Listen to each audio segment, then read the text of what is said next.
I think especially this past decade, as parents and teachers, we have been learning so much more about brain science and specifically how that can help us understand our own kids' behavior. And what we've learned is that some behavior is intentional, and yet we also have a lot of stress responses. And what I would love us to do today is make that connection between what we know about neuroscience with how it can help us as parents, teachers, advocates, so we reduce those stress responses that we have at IEP meetings. So I am excited because guess what? Today we have a guest who is an actual Broadway song and dance man. So while I play this short intro, get ready for some exciting, intriguing, inspirational thoughts and wonderings.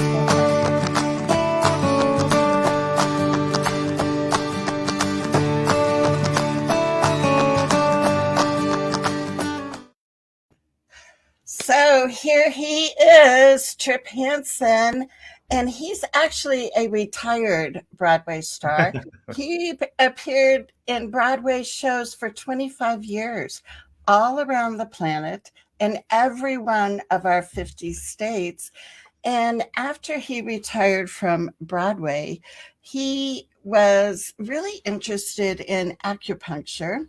And so he went back to school, got his degree as an acupuncturist, and had another successful career for 12 years doing acupuncture practice in New York City. And this inspired him to take a deeper dive into brain science and neuroplasticity. Say that 10 times fast. His focus actually from 2017 has been to support his clients that he works with and to transform those internal patterns that are leading to a lot of dysfunction in many different areas, right? So Tripp founded the Mind Mastery Institute. And he did this in order to help his clients and support them on that inner journey to uncover, transform those unconscious patterns, those self-sabotaging thoughts we all have, beliefs, and those repetitive emotional patterns. So Tripp is here with us today. He is going to help us understand brain science a little bit more and also how we can apply it to our personal situations with our kids or students. So welcome, Tripp. I am so glad you are here. Me too, Charmaine. I'm really happy to be here. I'm a big fan of the work you guys are doing, and anything I can do to help. Well, I think as people are coming on, Jen is here, and Jen says hi, and Anne from South Carolina is here. Hey, gals, the rest of you say hi, and if you have a friend that you know would be intrigued by our topic today, make sure you let them know that we're live right now. And maybe, I don't know, Tripp, would it be helpful if we start out by asking people to maybe put in the comments some of those stress responses they have when they're at IEP meetings, or what would be a good foundation for people sharing with you? Yeah, I would love that. I would love to be able to address things specifically if I can. I'm also happy to just give you folks some. I often find, especially when people hear, well, wait, he was a Broadway dancer and then he was an acupuncturist, and now we're talking about neuroscience. How does that work? But the truth is, for me, because it's my life, it's all connected. I found that, first of all, I understood from an early time in my career that as creators, like as an actor, you're constantly asking yourself to sort of bring forth different aspects of who you are, different aspects of your being, different aspects of your persona to apply it to a particular creative expression, right? So I was always fascinated by that transformation process.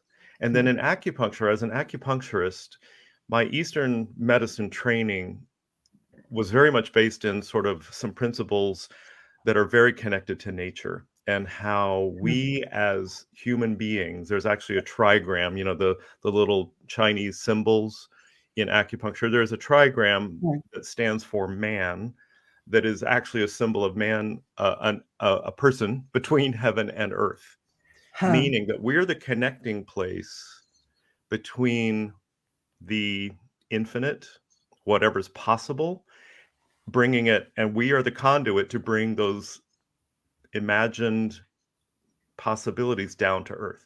It's through us as real live human beings. We have an idea, we make that idea more active in our own minds, and then we do things to bring that idea into fruit, into something real and fruitful here on earth. So we are the conduit. So that's always been a principle I've been fascinated by. And so then when I got really intrigued, I started noticing in my acupuncture practice that certain personality types, if you will, would Hmm. exhibit similar patterns of dysfunction in their body. Huh. And I learned just along the way, there were bits and pieces of neuroscience where I learned that the body is thought of as the residence of the subconscious. So our bodies are very much what seems like the truth, because if something's physical, it must be real, right? If it's in our body, it's got to be true. It's I have a headache, it's really a headache. Huh. I can't imagine that away, except we can, because then there's the placebo effect that has been studied at great length. So we do know that our minds are powerful things in relationship to our well-being, and a lot of that has to do with the nervous system and how we relate to that. So that's how it all kind of came together for me. So that's why I did my deep dive and got a certification in neuroscience, and really wanted to understand at a more scientific and specific level how the brain works and how we can affect ourselves, our family, but also, if I get a little woo on you, it's actually based in science, but it sounds like magic. It's not. It's the fact is we are all connected as human beings, and we do influence those around us, even if Huh. it's just with our ideas and our communication, right? So that's how it all comes together for me. Well, and I think that's so incredible because, yeah, I mean, when you think of us, and I think, maybe the context that we'll use today is a lot about IEP meetings or, Mhm, working with your school district because that's kind of the common place where people come from. But, mhm. yeah, I mean, you think of yourself sitting in that IEP meeting and the ability of influence that you have, and then also the ability of the other people, right, to have influence.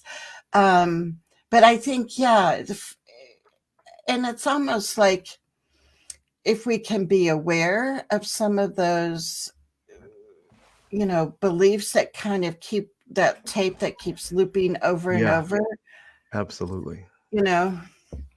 Well, so at the root of our this whole neuroscience thing, what we're really talking about at a fundamental level is our nervous system. Right. Because our nervous system, I think of the brain, it's part of the nervous system. It's kind of command central. And if we are stuck in a loop of thinking, if we're stuck in a mode of perceiving the world coming at us as a dangerous thing, then we are going to be locked into the aspect of our autonomic nervous system. You'll hear me say those three words a lot. The autonomic nervous system, which means we have two branches: the fight or flight, or rest and digest. It's actually fight, flight, freeze, or fawn, and then rest, digest, heal, create. Hmm. So those I are love two that. aspects of our nervous system. And if we are stuck looping the same thoughts over and over and over in a perception of how the nervous system needs to respond to a situation, then we are literally in a loop of thinking and feeling. And here's what I know from neuroscience is that the minute we have a thought, and this goes on all day long, no matter whether the thoughts are happy or less happy, that you have a chemical response. The brain literally triggers a chemical response through the body to whatever it is we're thinking. So if we're stuck in anticipation of a fight at our IEP meeting, if we feel like we're not being supported and that we have to go get something, that we have to defend our position, that you have to be wrong in order for me to be right, we're going to create the chemical signature that actually matches that line of thinking. And when we do that, we ask them to meet us on that playing field. We ask them to meet us in the fight. And therefore, we tend to fight. We tend to find what it is that we walk into a room with. You've been to an event with somebody and you've walked into a room full of strangers at a party and you're like, I don't know what's going on with that person across the room, but I'm going to avoid them because that doesn't feel good, right? So we perceive these things even though it's on an unconscious level. And so what we as adults get to do is to sort of understand how the autonomic nervous system works and then learn how to start dancing with it a little bit. How's that for a Broadway connection? We dance with our nervous systems and learn how to become more creative in our relationship to it rather than just reactive to the feelings that we're having right now, because the feelings that we're having right now are based on a thought that just passed, or it's based on history, and we're recreating that old pattern one more time in order to try and, thinking we have to fix a problem that has not yet been fixed. And so, as I said, my work is to sort of help people break those patterns of repetitive cycling through those stressful. We're not meant to live in fight or flight 24/7. And a lot, I think the statistics these days are we tend to live in that fight or flight space 70-80% of the time. Wow. And because I think about that a lot when I think about students, especially who have been, Mhm. gone through some traumatic events in their life, Yeah. some of those at school, and how hyper vigilant and what that must feel like for kids. But it's interesting that that statistic then is so high for all of us. Yeah, And and if you think about the last few years too, we've all been challenged to do things in very different and very new ways. And the right, crazy thing is our brain, especially the sort of the primitive reptilian brain, if you will. It's not really a reptilian brain, but that's what we right, call it. It it doesn't know the difference from new being exciting versus new huh, being dangerous. To huh, that part of the brain, whatever we have not survived already huh, is in the danger category. So it will not be allowed. It doesn't want you to do new things. It says, no, come back where we were. We're safe. We're going to stay right here. Don't move, which is all part of this autonomic nervous system response. I do have a few slides. I thought I would sort of walk people through, Charmaine. You want to hook us up yes, there? yes, Yeah. This is a very brief, very simple look at the autonomic nervous system. And so we can start to ask the question of ourselves, which branch of the nervous system are we in? So I made the sympathetic branch, that's the fight, flight, freeze, fawn. So if you look at these categories and you sort of consider the behaviors, the emotions that go with, you can see that you can begin to experience your own, like how often you might be in some of these states of being. And people often think that they're not, because they're not angry or they're not fighting or they're not shouting or they're not, exploding that they're not in the sympathetic branch, but it also reaches the fawn. This fawn category is one that's become sort of really interesting in the world of neuroscience because it wasn't always included in the definition of the sympathetic branch, the fight or flight branch. But if you look at it, people pleasing, lack of identity, meaning like, I don't, don't worry about me. My opinion doesn't matter. No boundaries, like whatever you want is fine. I don't care. You're good. It's all good. It's not all good. Oh, or just being overwhelmed or codependent. So if you look through these categories of behavior, you can see think about how much of your day you're in one of these four categories. Okay.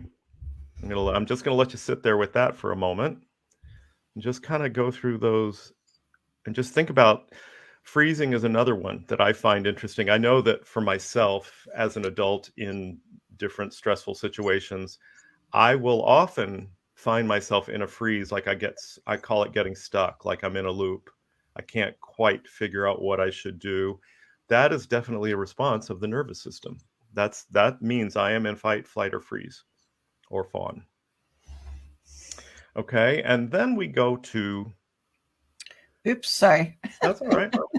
The parasympathetic branch. Now, these four categories are not quite as categorical. They can all they overlap, but the rest, digest, heal, create. That's where we go to recover. And if we look at nature, if you see a deer being chased by a mountain lion, and if the deer happens to get away, 15 minutes later, it's by the watering hole, drinking water, kind of shaking its skin, shaking things off, and it's back to living its life. It's not going like, wow, that was really close. Next time I'm going to be ready ahead of time. It doesn't do any of that. We humans have the particular gift of imagining trouble that hasn't happened. And so that's one of my points here is that we put ourselves, I'm going to go back a slide, into that sympathetic state with our imagination. We will imagine what I call awfulizing. We will catastrophize. We will imagine the worst possible scenarios ahead of time. And what we're doing when we do that is we're putting ourselves into this state of fight, flight, freeze, or fawn without meaning to. We think we're doing it to get ahead of the game, to be prepared, to get ready for the fight. I'm going to go in there and I'm going to tell them what it's all about. But what we're doing is we're setting the stage for resistance. Because imagine when somebody comes at you with any of these behaviors or these emotions, right? We're going to resist that. We don't want, nobody wants to feel this coming at them. And what it tends to do is evoke the same thing on the other side, one of those four categories, right? But it doesn't create resonance and it doesn't create agreement.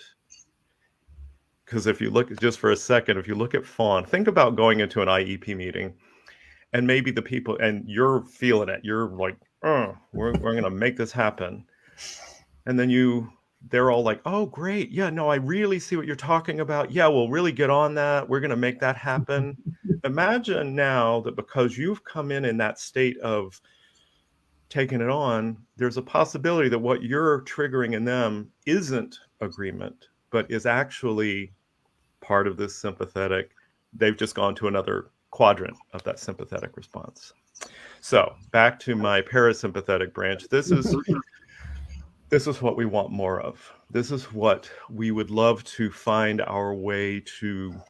And as Charmaine said at the beginning, this is what I work with my clients on breaking out of the habitual emotional responses, which come from, we tend to notice our emotions, but the truth is the emotions are secondary to our thinking. We don't usually catch our thoughts at first until we start practicing noticing, oh, I'm having this feeling. What was I just thinking about? Oh, I see. I went right over to the argument. So what I'm going to do is I'm going to bring my thoughts back to, how can we do this together? How can I collaborate with you in a way that brings both of us a win. How can we do this for our child in a way, for this one that we both care about? We both say we're here for the same reasons. How do we do this in a way that isn't a fight, but is a collaboration, is a co-communication, a co-creation? So one of the things that I end up doing a lot of work with my clients is sort of understanding the dance between the sympathetic and parasympathetic: rest, digest, restore, create, heal, between those two branches. And learning, one of the things that I, especially with parents, and I understand that you guys, I've had clients in your world, Yes. so I know firsthand, secondhand, I guess. I don't have children of my own, but I understand secondhand through working with families who have been in this situation that there's a great deal of unknown, and that can produce so much stress, so much fear, so much concern. I had a client in particular who, I remember, she said to me early on in our work together, she said, "But I'm watching my daughter disappear. I'm watching her. I feel like I'm losing her bright light. She's demonstrating her, obviously this child was in fight, flight, freeze, fawn, and it was so hard for her parents to see that, but that didn't feel like, it felt helpless, right? When we see our somebody who needs us, when we see somebody who depends on us struggling, suffering, it really triggers a place in us that but as I say in the slides here, one of the things that I talk a great deal about is putting your own oxygen mask on first. We all know this. This is not brain surgery, but we forget to do it, right? We get lost in the shuffle of everything that needs to get handled. Um, but so self-care and nourishing ourselves, taking a nap, just stopping the worry cycle, all of this is part and parcel of choosing to activate the parasympathetic branch of that nervous system so that your well-being can start to not only affect those around you, your family, those of you who are, your team that you're having to meet with, but it's also, you begin to model for your child a new way of reacting to stressful situations. And I think that's as critical as anything. Oh, exactly. And Jen from Connecticut has a good question here. So let me bring up her question. She says, what if the IEP team members from the school are coming into the Mm, meeting with anticipation of fight defense? How or what can we do to mm, offset that rather than meet them on their playing field? mm. Wow, that's a great question. Thank you, Jenny. Um, yeah, well, the first thing that you can do is to notice your own response. So much of this has to do with our self-awareness, and modulation of our own energies. So if you've ever watched the movie Karate Kid, have you ever seen that movie? Yes. The original. I don't know about the remake. I didn't see that one. But towards the end, if you remember, Ralph Macchio, that's the one I saw, he was injured. He was like hopping around on one foot. And out in the audience, you saw they started swinging these little drums with like little beads that would swing back and forth and play the drums. And as they were doing this, you saw him noticing it, and then he realized they were sending him a message, which was, so then the guy who he was fighting came across the ring at him, and rather than resist him, he just turned and let the guy go by, and the guy ended up like throwing himself into the ropes on the other side of the ring. And that's a really beautiful metaphor for what I would say to you, which is non-resistance is your first thing. If somebody's angry, if you feel them coming at you defensively, I think the first thing I would do is check your own nervous system before you say a word. Just breathe, see if you can settle yourself into your seat, maybe smile a little bit. And then if you feel like it would help, you can actually acknowledge it to them and say, like, I realize we've been in a tense situation. I realize maybe our last IEP was a little up, we were a little high velocity, and then just to invite them to collaborate, invite them into the space of creating something that hasn't been done before. The creative mode of our brain, which is the prefrontal cortex, the neocortex, that where creation happens, that's the executive function, right? And when we can find our way back to that, when we're in fight, flight, or freeze, that aspect of our brain is shut off. We Right. literally don't have access to it. And as a matter of fact, Charmaine, bring up the slideshow again. Let me show them. I actually have a slide in here sort of relating to this. And then I'll come back to that one, the cycle of thoughts and feelings. But when we're in a stress mode, all of that, see how the green arrows, when we're not stressed, all those green arrows are sort of sending energy from the front of our brain, this deciding, imagining, creating part of our brain, to all parts of our brain. When we're stressed, in that next image, you can see that the gray, the prefrontal cortex, is off. She's gone away. Huh.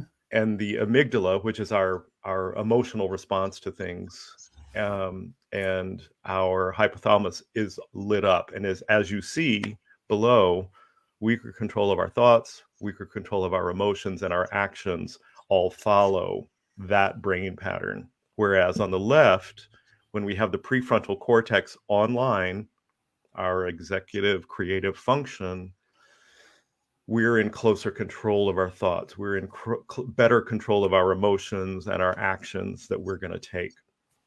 So, which brings me, I'll just go right back here since you just saw the slide for a second. I just wanted I wanted you guys to understand that when we have a thought, and I said this earlier, for good or for not so good, helpful or harmful, the biochemistry is going to follow that.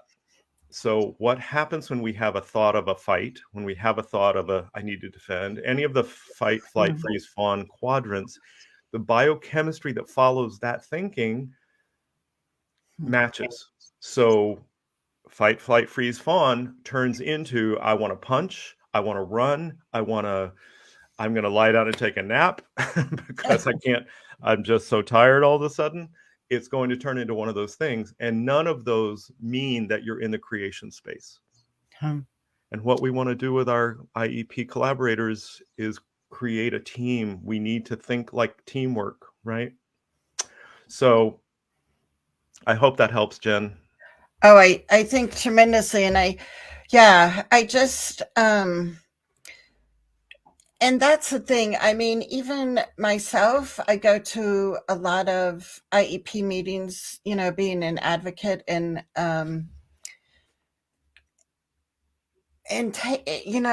what helps me is to take some time before the meeting starts to kind of get centered. So if I drive to meetings, and I'm not doing them Zoom, I try and get there early, sit in my car in the parking lot, and either like do a guided meditation or just Great. eight deep breaths, Yep. and so yeah, and I mean, I look at it like with our kids, right? We know when they're dysregulated, that's not the time to bring up logic and Right. Right. and to do that. And yet in the IEP meetings, when we're all sometimes at that heightened emotional level, bringing another research article about inclusion, people aren't going to be open and receptive to that, right? Correct. So, Correct. So there is you're sort of hitting on a very interesting piece, which I feel I assume that we all know about, but in that space we can forget, but it's called compassion. We have to be willing to look over across the across the way and see that our colleagues, oh, here comes my dog. It's time to play. Sorry, everyone. fine. She's like, wait, I hope she doesn't start insisting. Um, she might for her nervous system might be ready for the next phase. Um, but we have to remember to consider what their experience has been. And this would be to Jen's question as well. Like when you feel them coming at you defensively, we have to wonder what it is they feel they have to defend. Is it Hmm. something that we've done in the past, some behavior of ours that might have contributed to their feeling of being like, you came at me, and so now I feel like I have to defend myself? Because we all need to feel safe. We all need to feel like we belong. We all need to feel, for lack of a better word, loved. Those are just fundamental human needs, and they will drive us, to do things outside of the realm of well-being if we're not feeling safe, if we're not feeling like we belong, like we're part of this tribe. So yeah, Right. I think that's really beautiful, Charmaine. And you brought up another idea that I think I put a bit of this in the slideshow as well. In this parasympathetic branch, one of the things that I really recommend doing, if you see up here under rest, just slowing down the mind, getting out in nature, consciously choosing to adjust the narrative. And that's what I feel like what you're talking about, Charmaine, when you talk about sitting in your car, taking 8 deep breaths, sort of shifting the energy in the body, and then shifting our need. And if we spend a little time in reflection, so when I talk about using neuroscience to sort of reprogram, some of that happens in the moment. So you notice that you're having a fight thought. You notice you're having an angry, I want to attack, or I want to run, or whatever it is. In that moment, yes, you can go like, oh, I hear you, Hmm. thought. I hear you. I'm going to ask you to sit down right now because you're not going to help. But we also do some of that in reflection, away from the experience. After the IEP meeting, we go sit down and ask ourselves open-ended questions like, who was I in that meeting? Is that who Hmm. I wanted to be? What about the Hmm. next one? How could I do better? What could I have done differently? So if we ask ourselves these sort of big, open-ended, open loop questions that bring forward that prefrontal cortex and get our creative brains working again, get them back online, that has a great deal to do with how we heal that imbalance, how we continue to modify and become more conscious of our automatic reactions. So much of what I want to do for folks who are struggling is help them move out of reactive to creative, out of the knee jerk response to a response that's more mindful and more conscious, and therefore more, hopefully more helpful, more creative.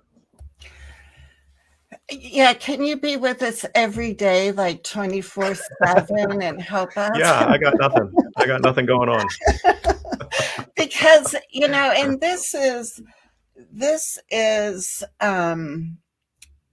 what we have a separate group called Connecting for Change, and to me, like, one of the things is, as an advocate, I can help parents with IEP language, writing measurable goals. I can help trying to get kids included more, but you can get that from a lot of advocates. And what we're trying to do in this new group we have is look at this neuroscience part, Mhm. because you can have all the legal strategies and you can know how to say things, and yet if we're leaving this other huge part out of the picture, we're Mm. not effective when we speak up for our kids you know Right, right. And that's the part of this reflective piece that I'm talking about, and part of the need for us to heal ourselves as the parents, healing ourselves. Healing is a funny word to use, but giving ourselves a break, literally breaking the cycle of that continuous energy. And I do understand from my clients that have children with disabilities or with learning concerns that they're deeply involved. They kind of can get into a loop of fear and anger and frustration and fear and anger and frustration. And then if we go back to that slide with the biochemistry where we're just looping thought, feeling, thought, feeling, thought, feeling, the consciousness piece is when you can find it, and there is no right way to do it, but it's that moment when you catch yourself in that loop and go, I'm in the loop. What can I do to stop it? And one of the things that I have clients do, it's called a Vegas rinse. That sounds like a show in Las Vegas. It's not. Or it could be a Broadway show. You never Well, I know. said maybe this will be my Broadway, my big number for you next time, Charmaine. I'll do the Vegas rinse. But it's just literally splashing cold water. Stop the process, the heat of that kind of loop of anger and frustration and fear by just shocking. The vagus nerve is a nerve that runs through the occipital aspect of your brain and connects to all of the organs of your body. The vagus nerve is, and you hear a lot about it in trauma therapies. There's a ventral and a dorsal vagal response. But we have found that if you can just, some people do cold Um, shower treatments, but just splashing cold water on your face, getting yourself um, to break that cycle of the thinking. Um, Doing, as you said, some I call it diaphragmatic release, but you said it much better, 8 breaths, just stopping.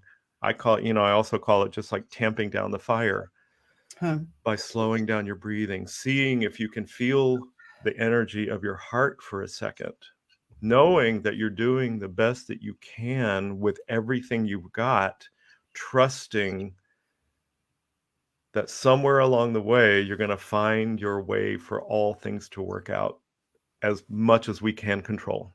We're in a world that involves other people, unfortunately, sometimes. And so we're not controlling any of it, but we can make ourselves available to more of it when we can sort of learn to regulate these responses. yes. And I want to bring up another comment from Jen and then also a reply from Allison, and then you can respond, Tripp. But Jen is saying, I feel like a thought I commonly have at IEP meetings is if I don't get XYZ for my kid, I've failed her, or her future will be greatly affected by not Mm-hmm. succeeding at this meeting. Mm-hmm. And then Allison, who's with us from California, Allison says, Jenny, me too. This week I've been doing this. And she has in quotations, I don't have to do, solve everything right here today in this meeting. It's not possible. Here are Mm-hmm. 3 important things to move forward on. Yeah, well done, Allison. But Jenny, I hear you. It's very it the responsibility that we feel as adults to take care of our young ones is real, and that too. When I was saying earlier on, one of the things that I want to encourage is modeling self-care. And I feel like when you're in these IEP meetings, if you take the onus of the entire meeting on your own shoulders and turn it into a failure if you don't, or that's the catastrophizing or the awfulizing that we can do. Like, if I don't get it all handled at this meeting, God knows what's going to happen to my child. And there goes our imagination all the way into the future, Hmm. creating a reality that isn't here yet. And I know it's difficult to do.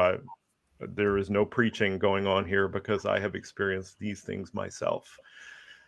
But what's important, as Allison shared, is that mindful moment. And that's exactly what I mean by that interruption. Like, okay, there's a part of my brain that is saying to me right now, and if I can just say this, just Sure. a little neuroscience / woo factor. If you're having a thought and you notice the thought, what that immediately tells us is that, oh, I'm over here, I'm noticing the thought, so that means the thought is not me. I'm here, and the Huh. thoughts, I can see the thought, I can hear the thought, it's right there. but I'm observing the thought, so I am no longer the thought itself. So that's just a little bit of neuroscience practice, but also sounds kind of woo, but it's actually a way of noticing that your thinking is happening out here without your permission necessarily.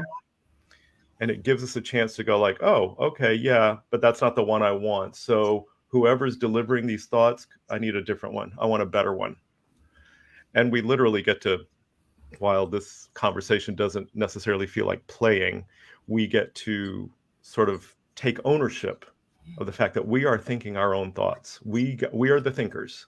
So you get to pick. Those thoughts are just showing up as a response to the stress, to the whatever it is you're feeling, and to perhaps early programming in your life that you felt like you had to be really responsible for everything, for all the parts, for maybe other family. So if you grew up in a family where taking care of was a thing, then you too will feel like, oh, it's up to me to make this happen. The truth is, nothing is up to nothing is all the way fully up to any one of us. We are, and especially in a situation like this where we're talking about a team, we have to find our way to collaboration.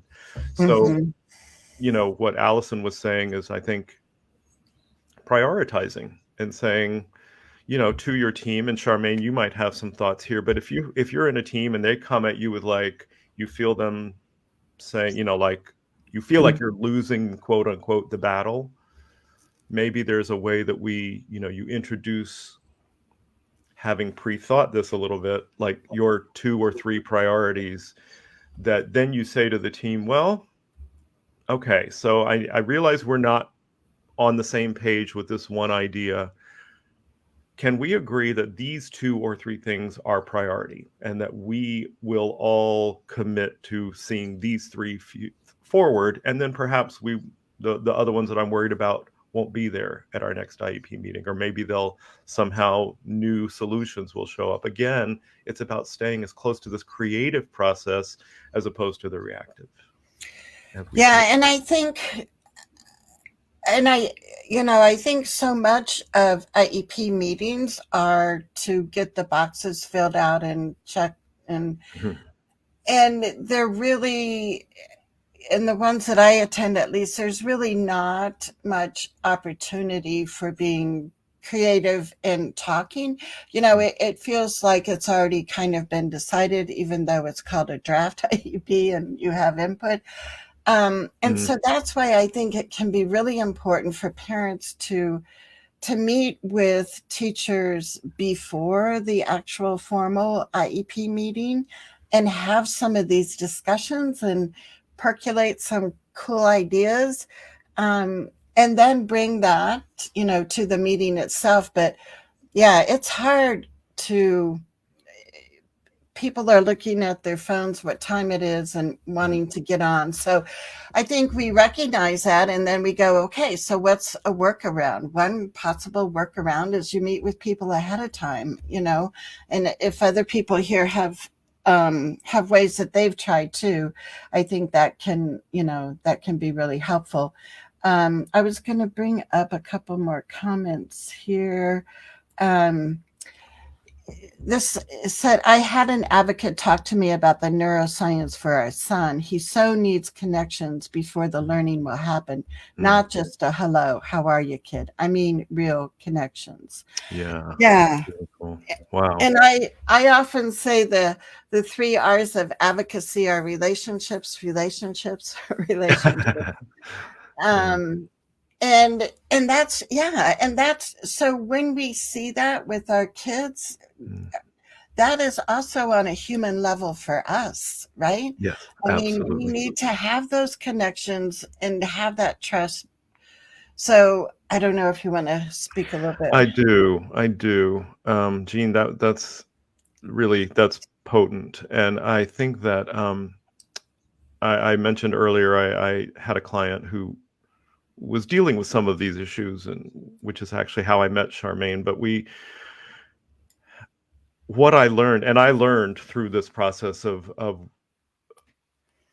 sort of accompanying her through on this journey, that it was multidimensional to find ways to make connections with the folks. And my work, when we get into we get into neuroscience and brain change and shifting our beliefs and our expectations and creating a vision that we can then move towards in faith, kind of trusting, like, okay, if Tripp said that if I create a vision and I just really, here's some more of that neuroscience nerdy stuff from my end. But when you have when you repeat a thought, when you repeat a belief, when you repeat an idea, neurons fire in your brain, and there's something called neuronal growth factor.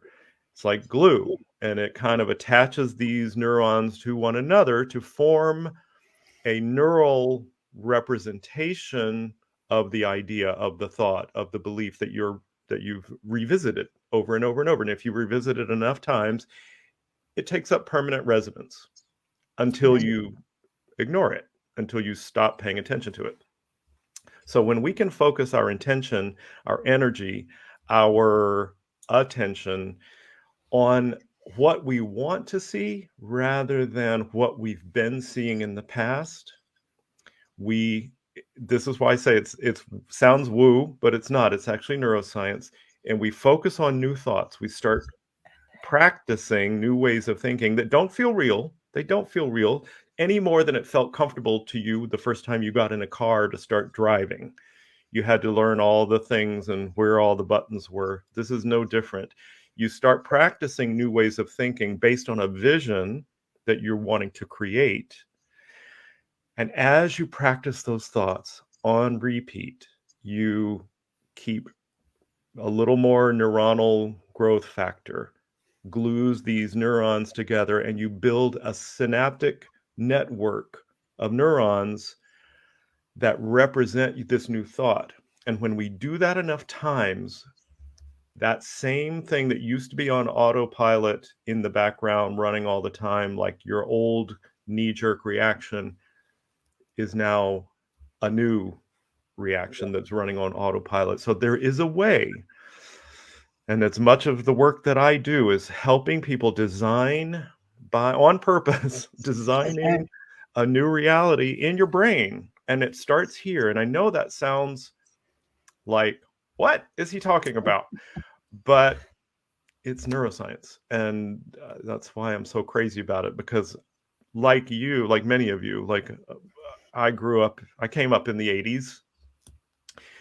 No, not many of you. I came up in the 80s. You guys have children, so you're younger. I came up in the 80s, and there was a lot of, like woo, like crystals, and psychics started making the scene, and there were there were that law of attraction thing, and then The Secret came out in the 90s, and we were all like, ooh, think the thought and you'll have the thing. No, and it never sat well with me, but I was always like, I hope that word, that sounds nice. But it doesn't work by magic.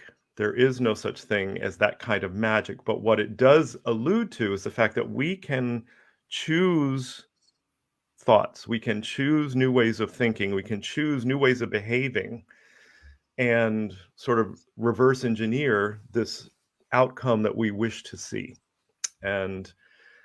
But it happens by a very methodical way of sort of redesigning these neural networks to match the vision that we're aiming for. And I think that's what is so intriguing and gives us hope and possibilities, right? Because, I mean, I think, people often hear about like rewiring your brain. And I Yeah. mean, this is what Yeah. Tripp is talking about. Like we know this from science. And Mhm. so I just see a real emphasis on using what we know from neuroscience with our students, which is like totally I'm excited about and we need to be doing. And then to me, it's like, okay, now how can we do this for ourselves Exactly. so we can be in better positions? We can be, you know, like you said, creating and looking at different ways. And then I guess the other thing I think about, Tripp, is, like I would, I like to come into IEP meetings and like, it's like, oh, what if we tried this, And then, you see that reaction that kind of like, oh my God, sometimes some Like, who's teachers are like, she? I I want know. what And she's then having. Yeah. and so then I have to think to myself, okay, I'm hoping that these people, will be open to some change. And then I have to say, okay, but I know their brain is telling them, danger, danger, danger, we've never done this, don't do this, be Mhm. safe. Mhm. So then, like, I don't know. I guess it's always, like you said, this dance of then how to help them, Mm. decrease their anxiety about You change. can't. I We know. can't. Come on, come Well, on. but yes, we can. I say that laughing, but there's truth to what you're saying, Charmaine, and the problem with it is that we can't touch it or smell it or see it when it's happening. Right. But if we can trust that we're doing our work, and like I said, I keep alluding to these clients that I've watched go through this process where they have done this deep work on choose, okay, I'm going to just keep returning to this vision. I don't know Yeah. how it's going to happen. There is Right. something that I talk about a lot called the how hole and Yes. how we fall into it, which is, we're okay, I have a vision. You say you told me to create a vision, Trip, so I did. And now you're telling me to just repeat, whenever I find myself awfulizing and catastrophizing, I say, no, I'm not giving any more energy to those ideas. I'm going to come back to this idea. And then I actually have them create 3 mini scenarios. Huh. I want you to be in your next IEP meeting and just seeing everybody smiling and having a good time together and feeling good with each other. That's a 2-minute scenario. And I just want you to visit that scenario a couple times a day, once a day, every day for several days.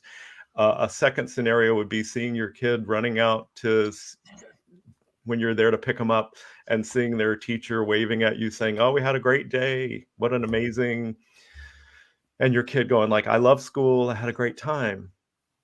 And just beginning to imagine these scenarios because the visual cortex in our brain is quite powerful at aligning with something called the reticular activating system. The reticular activating system is something that is in our brains to sort of sift and sort. It's like the gatekeeper that keeps us from having to process the billions of bits of information that come at us from every direction all day long, every day. And so the visual cortex, when you repeat these little scenarios in your mind, you're Huh. actually helping the reticular activating system understand what it is you're wanting to see. And then it chooses the things that are not that, it begins to block them out. And the things that are aligned with these little scenarios in your mind, it begins to look for things that match and align you. And it also changes your focus so that you're suddenly noticing things out there that you didn't see before because they were blocked from your perception by the reticular activating system. So if you can work with small visual cues for yourself. And I usually have my clients create 3 little, I call them mini movies, just create 3 little Huh. mini mind movies that you're going to visit a couple times a day, sit quietly, take 8 deep breaths, see those 3 images, see them, and all of them with a happy ending, a beautiful resolve. Huh. Feel the kid's hand in your hand, sensorize it, because we need to include our senses in our visualizations. It's not just a brain event, but it needs to have that biological connection. So you feel your kid's hand in your hand, you feel them sitting on your lap, hugging you, you smell that sort of sunshiny smell in their hair, you hear their voice in your ear going, I had a great day. That's Huh. how we begin to bring these things into not just an idea, but into our biology. And the way our nervous system is built, you'll begin to perceive it. And I know that's the part that sounds like magic. It's not, but it requires you to invest yourself into an unknown and to manage your nervous system as it's like going, yeah, but I want to go to what I know. I need to get back. And we don't. We just keep going like, no, I'm going to do something new. I'm going to challenge my nervous system to bring this new reality into being right here, right now. Cool. I love it. And I notice we're getting close to the top of the Oh my hour. God. Is it really? Oh, I know. And wow. that's why we'll have to have you do an encore. So like another curtain call, or what do they call it in Broadway? I'll bring my tap shoes next time, Charmaine. Yes. I do want to go back to your sites, because Tripp is like offering you this wonderful free opportunity. So let's go back to your slides, and if you want to go forward to and also just your contact information. Yes. Well, I'm going to leave. I want us to sort of hold this thought. Buddha, Gautama Buddha, the Buddha. What you think you become. And this was, it's in so many philosophies. Certainly it's in spiritual practices. We hear a lot of this kind of language, the language of the meme. But in truth, this is truth. This is, so I just want you to sort of meditate on that as we close out this call. And what I did was, I have two things to offer. I'm sorry about these hideously long. Oops, Where'd it go? I lost your slide. Do you want to present again? Here it Share comes your again. screen. Screen, present. Hold, please. I know. I want a window. There it is. There it is. I know. Sorry about the hideously long link. I didn't know how to shorten it, but so Charmaine, it might be something that you need to send out. I don't know. Yeah, I'll copy it and put it in the comments after the video, so then people can click on it, So what I'm sharing with you guys here is I do a long sort of a longer commitment with clients when we're doing some deep work personally, but I created a short course that you can take yourself through, that has journal prompts and some video with me, and just sort of trying to help people through this process of creating a vision and leaning into that vision, and some practices and processes that help you kind of bring it to life a little bit. So that's that first link. And then I also find, especially, I feel especially in this community, your situation might be unique. So I've offered, I keep about 5 slots a week open to just have a conversation, a 30, 45-minute conversation, to see if we can sort of help apply specifically to whatever it is that you're dealing with. So that's that second contact link there. Great.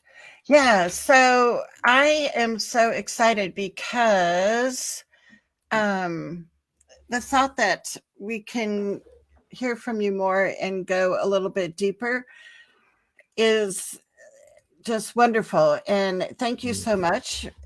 Tripp has offered, has a free coupon on that first link, so you'll be able to get that course for free, which is, thank you for your generosity in sharing that. Absolutely.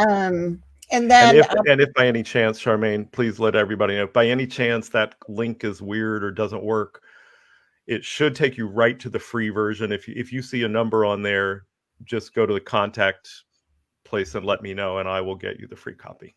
Okay, cool.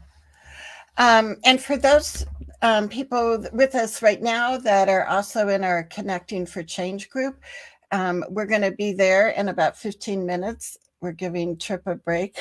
What do you call it? What do you call a break during the Broadway show? I Intermission. mean, oh yes, we're having an intermission. There you go. Um, Yeah. and in our Connecting for Change group, we're going to be looking at how we use the power of our group in having a common intention and how we can be creative that way. So if people are interested in our Connecting for Change group, you can go here and get more information. But Tripp, I so appreciate you taking time out of your day to be here, and it's just the beginning, and I'm hoping that we continue to have more conversations like I would this love that. I would because love that. I think it's so important in this world, in the arena that you guys are dealing with. I'm while I don't have children of my own, I do believe they are our future, and it yeah, matters how we care for them. So this is yes. my way of helping. Thank you so much. Yeah. Thank you to all the people that are here live and also the people that will be watching the replay, because this is something that I think you do want to share with friends and colleagues. And it's not just information we want to share with fellow parents. We want educators to Yeah. also understand this and just think of the difference. And if we do that one thing of having 3 little mini videos that we can play in our head and feel this, the sensations that go with it, and spend some time before your meeting, and you will notice a difference. You will notice a difference, Yeah. you know? Yeah. So thank you so much, sir. We are My pleasure. very grateful for you. And for the rest of us, we will be back in 2 weeks. Every other week, we're doing a live show. So come back in a couple of weeks and we will have more exciting things. So, everyone, take care.